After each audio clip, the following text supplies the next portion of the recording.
रुपाली, माझ्या कामाचा टाइम व्हायला, मला उशीर व्हायला. डब्बा नाही बनवला तू अजून? अहो माझी तब्येत खराब आहे म्हणून स्वयंपाक नाही बनवला. बरं तुम्ही 5 मिनिटं थांबा, मी लगेच बनवते. तब्येत जास्तच खराब आहे का? हां, थोडं डोकं दुखू राहिलं. काय? मग मी आज कामाला नाही जात, तू रेडी होय, आपण दवाखान्यात जाऊ. अहो नाही, एवढं पण नाही दुखत. मी गोळ्या खाल्ल्यावर नीट होऊन जाईल. नाही, तरी पण आज मी कुठंच नाही जाणार.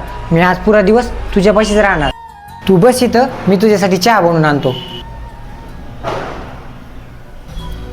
हे घे चहा पे, थोडंसं तुझं डोकं राहील. नाही, तुम्हाला माहिती आहे ना मला चहा आवडत नाही. नाही, चहा तर पेनच लागेल.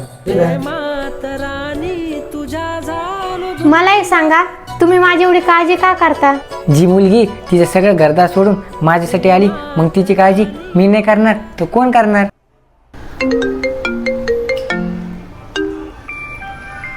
हॅलो.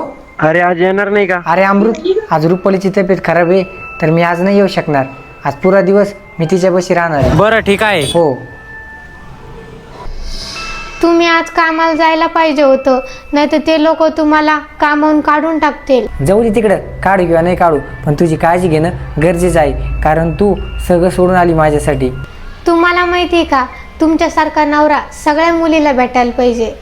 कारण ज्यावेळेस ती आजारी असेल त्यावेळेस तिला तिच्या आईवडिलाचं ध्यान नाही झालं पाहिजे.